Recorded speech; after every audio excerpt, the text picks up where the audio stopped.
Shalom Adonai, Yeshua Hamashia, Hamalé, Hamalehim, querida, uma alegria estar com vocês para dar continuidade ao estudo sobre o livro do Apocalipse, onde nós vamos aprender um pouco mais acerca das revelações do livro escrito por o suposto João da ilha de Patmos, ou João de Patmos. Louvado seja Deus pela sua vida. Deixe o seu like, deixe o seu curtir ou descurtir, comente, ajuda-nos a subir nosso canal para que possamos alcançar mais vidas, mais pessoas com ensinamentos profundos da palavra do Senhor. Então, vamos continuar com o nosso estudo Apocalipse dentro de uma visão preterista. Vamos lá. Os 4 cavalos que nós encontramos, querido, no livro de Apocalipse, eles são tomados do estilo literário do profeta Zacarias. Veja as similitudes, veja a comparação. Em Apocalipse, capítulo 6, verso 2, nós encontramos um cavalo branco. Em Zacarias 6:3, nós também encontramos no terceiro carro cavalos brancos.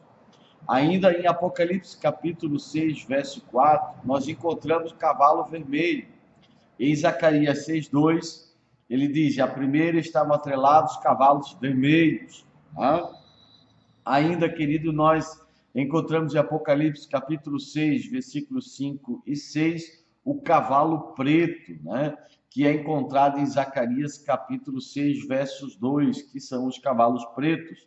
E também encontramos em Apocalipse, capítulo 6, versículo 7, o cavalo amarelo, que é comparado com Zacarias 6:3, onde fala do cavalo malhado, que é o mesmo sentido das palavras, ou seja, a inspiração, o estilo literário, metafórico, figurado, simbólico, usado no livro de Apocalipse, é inspirado pelo profeta, o escritor do livro do profeta Zacarias, para você começar a entender o que significa a profecia, a revelação acerca dos cavaleiros do Apocalipse. Em Zacarias, os 4 cavalos simbolizam os 4 Espíritos de Deus que percorrem toda a terra. Já em Apocalipse, é um pouco diferente. Eles simbolizam guerra, fome, morte e destruição. Então, temos uma pista forte de que o povo seria julgado, ou seja, que próximo estaria o juízo de Deus sobre a geração, esta geração que Jesus havia profetizado. A geração de Israel daquela época seria julgada, porque dela seria cobrado o sangue dos profetas. Seria julgado a grande Babilônia, a prostituta, Jerusalém, a cidade que embriagou, querido, todas as nações com o seu vinho, com a sua lei, com a sua Torá, com os seus ensinamentos, que embriagou muitos de outras nações e que matou muitos profetas, e o sangue desses profetas seriam requerido da mão deles. Também esse cavaleiro que carrega um arco, segundo aqui nós temos, querido, esse retrato aqui, essa foto de um cavaleiro com arco. Também alguns exegetas, eles acham que é uma clara referência aos partos, que faziam guerra aos romanos, ele inferiu grandes derrotas. Então, nós vemos que ali está falando um pouco da guerra dos romanos com os partos, e também do início da tribulação, ou grande tribulação, do cerco de Jerusalém, que foi promovido, querido, por Roma, aonde, querido, Israel passou por uma grande tribulação, passou por um grande cerco de Roma, que culminou no grande juízo de Deus sobre Jerusalém no ano 70, a qual está bastante retratado nesses 4 cavaleiros do Apocalipse. Vamos lá. As guerras romanos-partas, ela começou em 66 a.C. e foi até 217 depois de Cristo. Foram uma série de conflitos bélicos entre o Império Parta e os antigos romanos. Foi a primeira de uma série de conflitos do que seriam 719 anos de guerras romanos-persas. Os demais cavalos são apenas uma continuidade do primeiro.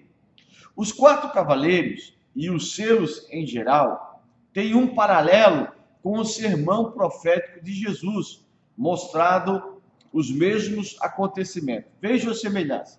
Ou seja, o que Jesus profetizou em Mateus 24, no seu sermão profético, está em paralelo na revelação do Apocalipse, dos cavaleiros do Apocalipse.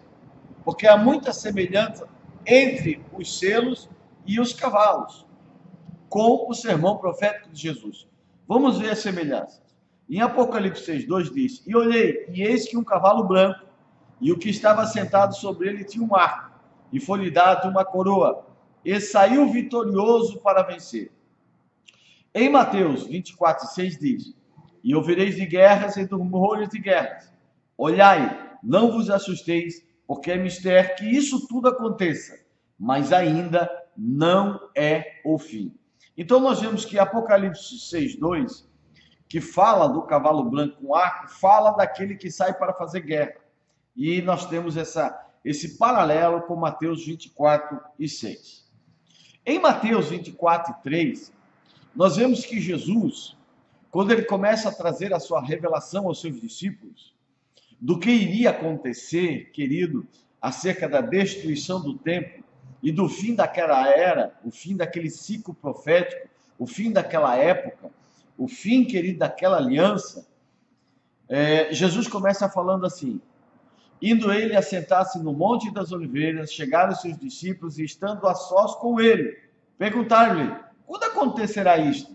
E qual será o sinal da sua volta, ou da tua volta, e do fim do mundo? Aí, quando você lê fim do mundo, as pessoas logo já pensam: fim do globo, né? Fim do mundo, fim desse planeta. E isso é completamente fora do que realmente a palavra que foi escrita e a intenção do escritor passar a seus leitores.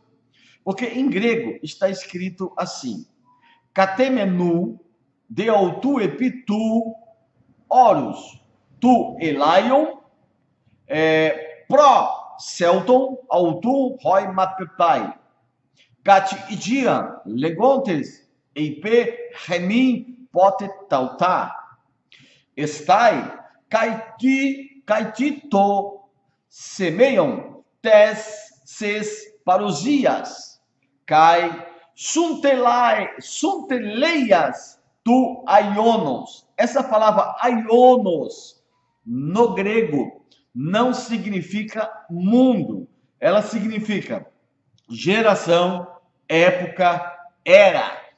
Quando os discípulos perguntam para Jesus quando que iria acontecer a destruição do templo e o fim daquela geração, o fim daquele tempo, aí você vai entender quando Jesus, quando está quase terminando o seu sermão, ele diz: não passará esta geração. Por quê? Porque a geração dele é que seria destruída na sua volta, quando ele viria sobre as nuvens em juízo, para julgar a nação de Israel, para julgar Jerusalém, para cobrar o sangue dos profetas, para cobrar, querido, aquilo que o povo de Israel havia feito, matado o Filho de Deus, matado os profetas. Então, o grande dia da vingança do Senhor viria, e isso simboliza um juízo que veio sobre Jerusalém no ano 70. Então, quando você lê Mateus 24:3, não está falando do fim do mundo, de todo o mundo, não. Está falando daquela geração, daquela época, daquela era, e o fim do ciclo profético daquela aliança. Simples. Vamos lá. Ainda em Apocalipse 6:4 diz: saiu outro cavalo vermelho, e ao que estava sentado sobre ele foi dado que tirasse a paz da terra, e que se matassem uns aos outros, e foi-lhe dado uma grande espada. Apocalipse 6:4. Olha o paralelo com Mateus 24:7. Porque se levantará nação contra nação e reino contra reino. Preste atenção, não são nações contra nações. É nação, Roma, contra outra nação, Israel. Não são nações contra nações.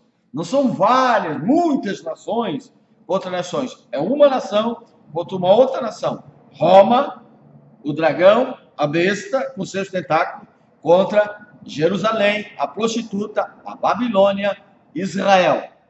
Ainda em Apocalipse 6, capítulo 5, verso 6, Apocalipse 6, versículos 5 e 6 diz: e havendo aberto, querido, os selos, que ouvi dizer, o terceiro animal vem e vê, e olhei e eis que era um cavalo preto, e uma balança em sua mão, e ouvi uma voz no meio dos quatro animais que dizia: uma medida de trigo por um dinheiro, e 3 medidas de cevada por um dinheiro. E o que isso significa? Quando fala de balança, medida de trigo, está falando de mantimento, ou seja, que haveria uma grande fome.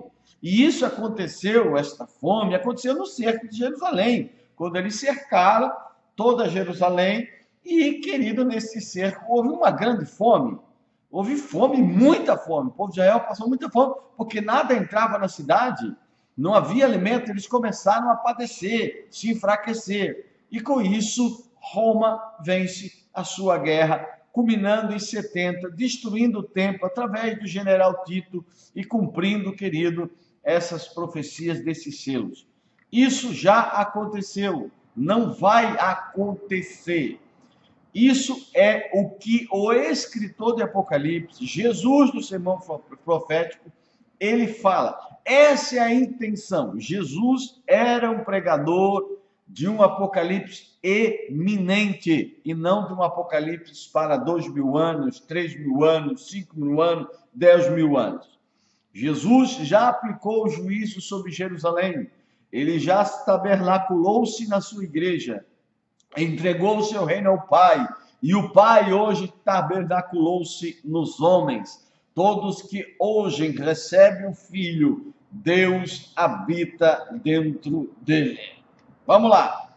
E ainda em Apocalipse 6,8 diz: olhei e eis um cavalo amarelo, e o que estava sentado sobre ele tinha por nome Morte, e o inferno o seguia, e foi-lhe dado poder para matar a 1/4 da terra com a espada, e com fome, e com peste, e com as feras da terra.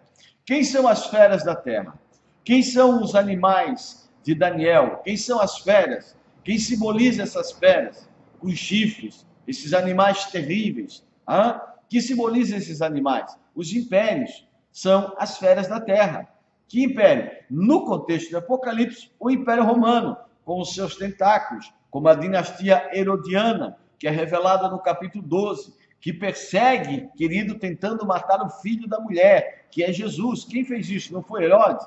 Então, ali simboliza o Império Romano com seu tentáculo, que é, querido, a dinastia Herodiana, a qual, num certo período, teve algumas derrotas. Foi derrotado pelo Miguel, que é um arquétipo de um líder que traria uma derrota sobre a dinastia Herodiana. Por isso que houve uma batalha nos céus e, querido, o dragão foi precipitado. Que dragão? Ali simbolizando a dinastia Herodiana. Agora nós vamos ver um pouco mais para frente e entender, querido, o simbolismo do dragão, da besta, mas tudo simboliza que impérios, chifres, governadores, imperadores, líderes, seja a dinastia Herodiana, seja a dinastia do Império Romano. Vamos lá.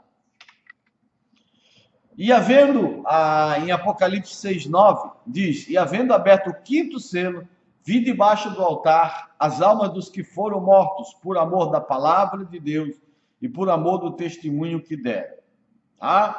Aqui está falando dos mortos, da grande tribulação prevista por Cristo em seu sermão profético. Por isso que em Mateus 24, 9 e 10 diz: então hão de vos entregar para ser atormentados, e matar-vos-ão, e serei odiado de todas as nações, por causa do meu nome. Nesse tempo, muitos serão escandalizados, e trair-se-ão uns aos outros se odiarão. Veja o paralelo. Aqui está a profecia, querido, a revelação do cavaleiro, querido, do quinto selo, quando é aberto o quinto selo, aonde ele tem a revelação e a visão das almas que morreram por testemunho de Jesus Cristo e por amar a palavra de Deus, ou seja, por amar a Torá e dar testemunho, querido, daquilo que Jesus havia ensinado, dar testemunho de Jesus, porque Jesus disse que eles seriam suas testemunhas, e nós vemos também, querido, ele aqui revelando em Mateus. Então são revelações paralelas. E para você entender, Jesus afirmou categoricamente que não passaria a geração dele, para o nome demonstrou isso, esta geração, não vai passar essa geração, sem que todas essas coisas aconteçam. E muitos que estão aqui não vão morrer até que vejam todas essas coisas acontecer. Palavras do Senhor, palavras de Jesus Cristo. Querem mudar, querem congelar o sentido da palavra, mas o preterismo é, querido, a interpretação mais coerente do livro de Apocalipse. Queira você ou não, não tem como fugir disso. Vamos lá. Apocalipse capítulo 6, verso 12 e o verso 13 diz: E havendo aberto o sexto selo, olhei, e eis que houve um grande tremor de terra. O sol tornou-se negro como saco de silício, e a lua tornou-se como sangue, e as estrelas do céu caíram sobre a terra, como quando a figueira lança de si os seus figos verdes, abalada por um vento forte. Nós vemos que aqui a figueira que é balançada, ela simboliza Israel. Israel sempre é simbolizado pela figueira. E quando diz que a figueira seria balançada e lançada de si os seus figos, está falando da diáspora. Está falando que depois, querida, da destruição de 70, houve uma diáspora. Depois, em 130 e poucos, houve outra diáspora com o imperador Adriano.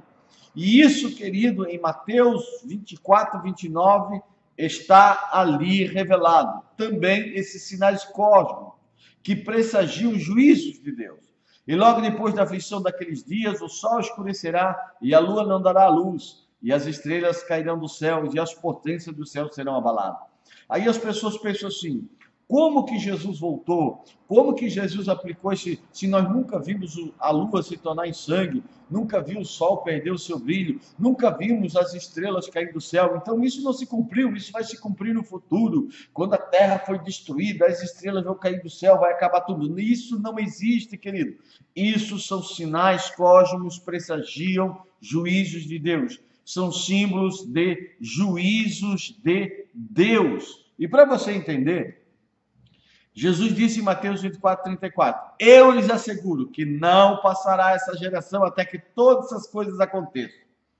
Aí você que acredita que, para que se cumpra o que Jesus falou em Mateus 24, o sol tem que perder o seu brilho, a lua tem que sonar em sangue, estrelas têm que cair do céu. Querido, você que tem que entender que na Bíblia, no estilo literário de Apocalipse, num estilo judaico, num estilo que também já foi escrito no Antigo Testamento, sinais cósmicos pressagiam, querido, juízos de Deus. Veja o que Isaías, ele fala no capítulo 13, versículo 10 ao 11, sobre a destruição da Babilônia. Veja bem, diz assim, as estrelas dos céus e suas constelações não mostrarão sua luz, o sol nascente escurecerá, e a lua não fará brilhar a sua luz. Castigarei o mundo por causa da sua maldade, os ímpios pela sua iniquidade, e darei fim à arrogância dos altivos, e humilharei os orgulhosos, o orgulho dos cruéis. Se em Mateus Jesus não falava figuradamente, metaforicamente, então a Babilônia não caiu, segundo muitos acreditam? A Babilônia existe hoje? A Babilônia existe hoje? Não. Mas não está dizendo aqui que a destruição dela seria pressagiada com estrelas do céu caindo, o sol não mostrando a sua luz, a lua não brilhando mais? Então quer dizer que Babilônia não foi destruída. Então, a Babilônia não foi destruída se você acreditar que Jesus, que usou essa mesma figura de linguagem para anunciar, pressagiar, que brevemente iria acontecer o grande juízo de Deus sobre Jerusalém, que aconteceu no ano 70. Isso é claro, isso é nítido, é claro como água cristalina para mim e para muitos, mas eu quero que você analise, que você pesquise e veja se o que eu estou falando não tem razão nas Escrituras. Leia Isaías e faça a pergunta para você mesmo.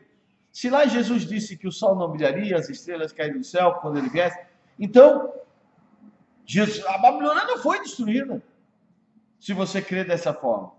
Esse é o grande problema de você não estudar profundamente as Escrituras. Aí, querido, depois o autor ele muda de cenário e parece se referir ao julgamento de Israel, pois ele utiliza uma linguagem comum dos profetas, dizendo em Apocalipse 6, versículo 12 ao 13: E havendo aberto o sexto selo, olhei e eis que houve um grande tremor de terra. O sol se tornou-se negro como saco de silício, e a lua tornou-se como sangue. E as estrelas do céu caíram sobre a terra, como quando a figueira lança de si os seus figos verdes, abalada por um vento forte, dispersão de Israel. Nós vemos em Joel que ele pressagia os juízes de Deus da mesma forma, dizendo: o sol e a lua se enegrecerão, e as estrelas retirarão o seu esplendor. A seguir, a referência também era familiar ao julgamento de Israel. Quando fala-se, todas as vezes que fala aqui, haver esses sinais cósmicos, eram um anúncio que os profetas estão anunciando que haveria um grande julgamento e que Deus viria julgar o seu povo. E isso aconteceu no ano 70, através do imperador Vespasiano e seu filho Tito, que cercou Israel e cometeu todas as atrocidades contra o povo. Apocalipse 6, 15 e 16 diz: E os reis da terra, e os grandes, e os ricos, e os tribunos, e os poderosos, e todo servo, e todo livre, se esconderam nas cavernas e nas rochas das montanhas, e dizia aos montes e aos rochedos: Caia sobre nós, e escondei-nos do rosto daquele que está sentado sobre o trono e da ira do Cordeiro. A ira do Cordeiro. Nós vemos que Oséia, ele usa o mesmo estilo literário, que Apocalipse, o escritor toma dos antigos profetas. Diz assim em Oséias capítulo 10, versículos 7 e 8: O rei de Samaria será desfeito como a espuma sobre a face da água, e os altos de Ávim, pecados de Israel, serão destruídos. Espinhos e escardes crescerão sobre os seus altares, e dirão aos montes: cobri-nos, e aos outeiros: caiam sobre nós. Veja o que Jesus também falou, usando a linguagem dos profetas. Em Lucas, diz assim no versículo 23 e o versículo 28 ao 31. Jesus voltou-se e disse-lhes: as filhas de Jerusalém, não chorem por mim, chorem por vocês mesmas e por seus filhos, pois chegará a hora em que vocês dirão: felizes as estéreis, os ventres que nunca geraram, e os seios que nunca amamentaram. Então dirão as montanhas: caiam sobre nós, e as colinas: cubra-nos, pois se fazem isto com uma árvore verde. O que acontecerá quando ela estiver seca? O que Jesus está querendo dizer?